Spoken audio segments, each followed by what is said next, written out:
Hey, this is Angel.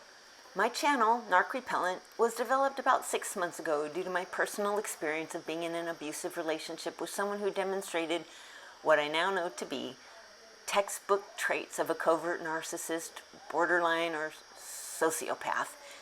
I needed a way to resolve the massive shame, humiliation, confusion, fear, and uncertainty that relationship gave me and left me with.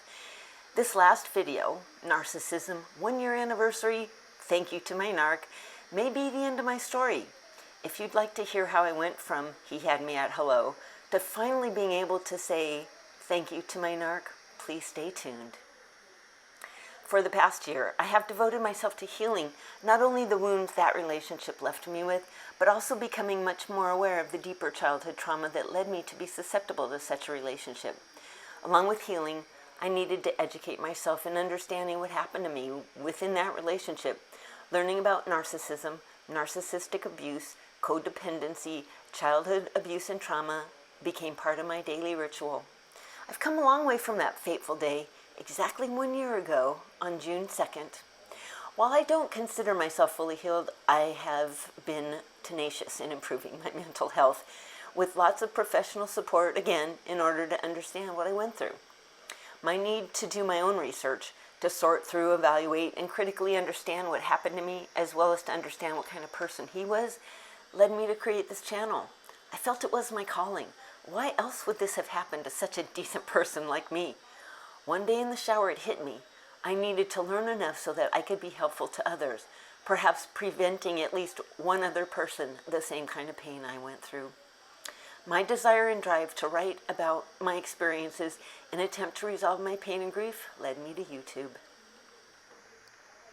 I found a number of narc relationship gurus on YouTube in my first 6 months post-narc, whom I believe provided enough influence for me to start to get it, to finally see and comprehend what happened to me, to be able to sort out some of the crazy behavior and rage inflicted upon me.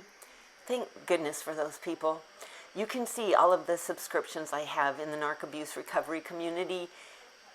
These are all the incredible people who provided support and understanding for me and for all of those who've suffered and found yourselves in a relationship with a narc.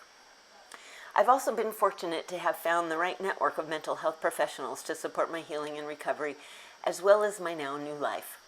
I've reviewed in my past videos all of the things I've done to try and understand and recover from that trauma.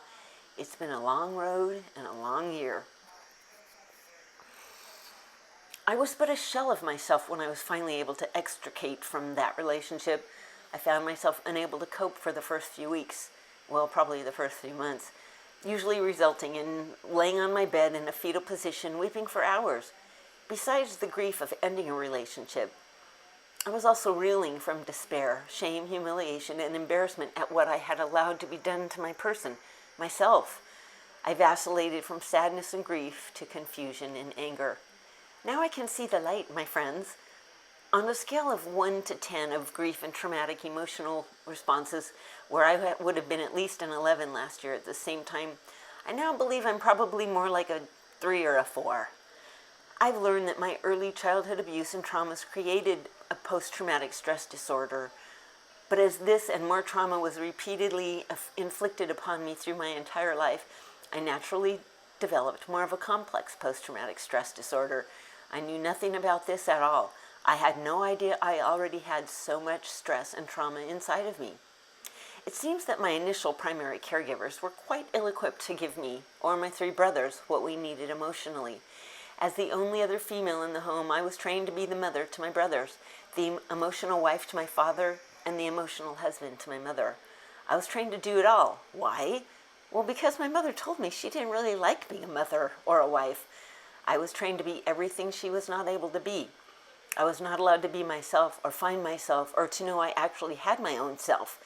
This was due to my mother's enmeshment with me, creating more of a one person rather than 2 separate people. Having me in her presence allowed her to be whole. I know this sounds really sick. It is, and it was. Although I'm not a diagnostician, I'm pretty sure that my mother suffered at the very least from narcissism, quite possibly more of what could have been the shared covert malignant model. You see, both my parents grew up as the Great Depression was in full view. Their parents came from the old country, having very strict discipline. Both of my parents were terribly physically abused by their parents, and my mother was incested upon by her mother until she was 21, when she finally decided to stand up for herself. My grandmother was probably also a sociopath. I know she was a gambler, and my mother spent her childhood either homeless or living in a mansion in Beverly Hills. The stories my mother has shared with me in my early years about how my grandmother treated her always made me feel so compassionate for her. My father, too. He had to lay on the basement floor waiting for his father to come home and beat he and his brothers with a razor strap because they'd done something Grandma didn't approve of. Well, they were boys. Well, now I understand my childhood traumas are related to the emotional and psychological abuse inflicted upon me by mostly my mother. My dad sat by, seemingly unable to thwart her authority over us. My mom's weekly rages left me feeling responsible, or at the very least, feeling that I should be able to fix it. Her neglect of my emotional needs, her neglect of who I was, her lies, her crazy excuses, her belittling, her raging, her inability to make me feel like I was enough or worthy of love was traumatic for a young girl. My need to seek love and attention, therefore, had been skewed. I didn't know how to get the love I needed from this crazy person. I remember how she used to put her hands up in front of her face to inform me that she just didn't have time to give me what I needed. That blatant neglect for her children's needs is despicable. Her need to have all the power, all the emotions, all the attention, and all the control over us was torturous. I kept trying to be the best little girl I could, hoping my mother would see me and give me the love and attention I needed. I never got it. I never got it. I never got what I needed from my mother. How the hell could I know what to do as an adult? I didn't even realize this was abuse. I didn't realize how traumatizing this behavior was to my psyche, to myself. No wonder this romantic relationship that I just had hit me like a ton of bricks. As much as we all want to hate and initially seek revenge on the narcissist in our life who've hurt us, abused us, and left us weak and frail, I'd like to thank my ex-NARC. I'm thinking that may shock some of you, but after this year of gaining understanding and healing, I can honestly thank him.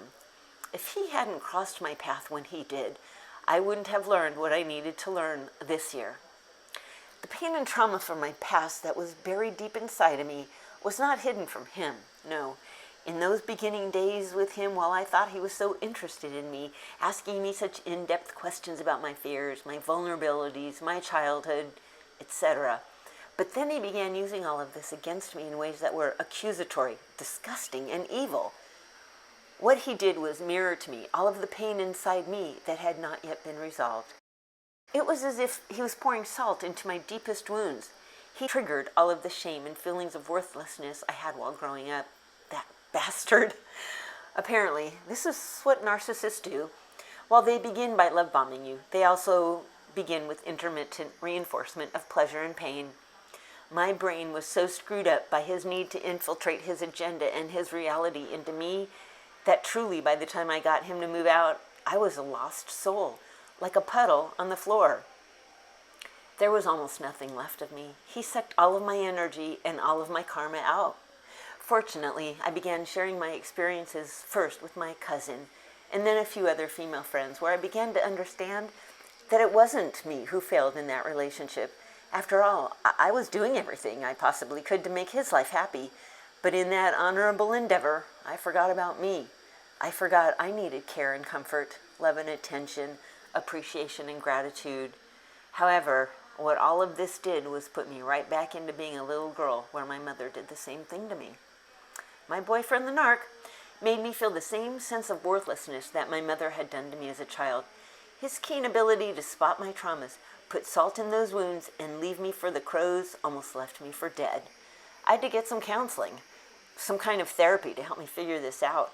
I had to be on medication for a while due to the incredible anxiety and ensuing panic attacks this abusive relationship left me with. But then I just had to do the work. I had to get to work on me. Now that I understood better what happened, it was time to get back to me. That's what I've spent the last year doing. I don't need to go into more of the details about what else I did to get me back on track with this life. You can hear about that on every narc relationship channel. The trick is, you really have to do the work yourself.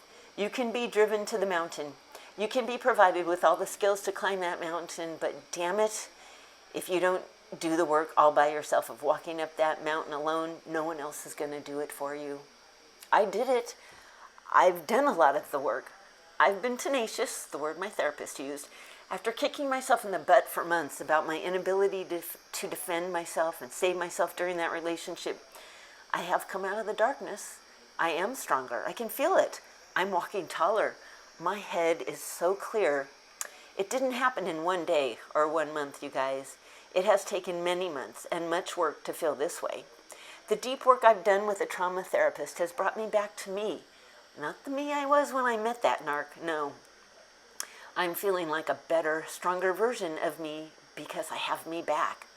This is mostly due to the mindfulness, the EMDR sessions I've had these past couple months. With the support and guidance of a specialist, I've been able to reprogram that poor parenting, the bad wiring. I've been able to realize that rewiring my brain was needed in order to get that old crap out of there. Those old messages of being unworthy from my mother are now reset to provide the positive messages I need. I'm not done with this work, but I am feeling so much better and so much more hopeful for my impending retirement this year. So thank you. Thank you to my narc for forcing me to face that darkness and the fear of what I had been brought up with. He made me face the fact that I had work to do. If he had not crossed my path at that very time, I may have aimlessly gone about life for the next 20 years, unfulfilled, lost, and painfully alone. I've come full circle in this past year. I began this channel with the video entitled, "He Had Me at Hello," because he did. I've posted a couple dozen videos in the last 5 months exploring that experience, attempting to understand and hopefully to help others figure out what is happening with them. I can now say thank you. And while he had me at hello, I now had him at goodbye. I have come back to me. I have me back. I can feel me. I can see me. I feel safe. I feel secure. I feel resolved. I feel happy and content. I feel real hope for my future. I began my very first video with a quote from The Perks of Being a Wallflower, where Stephen Chomsky says, "We accept the love we think we deserve." Well, I now know that I deserve to be treated with the utmost respect and dignity. I know that I'm the prize, and I deserve the best in my life. I know that I will never accept anyone in my life who would treat me badly. I know that I deserve a rich and tender love, a love I could easily return with the right person. That's all I have for today. But if you found that you like what you've heard, I hope you'll press the like button. I don't know if I'll be posting any more videos. The narc abuse healing and recovery gurus on YouTube have gotten to be great in number. I think it's time for this old gal to move on to a more positive message in a more positive arena of my life. I'll be retired in 2 weeks. I've got lots on my bucket list to get to. I've appreciated your loyalty to this subject and wish you all the best in your life as you resolve your traumas. Thank you so much for spending this time with me.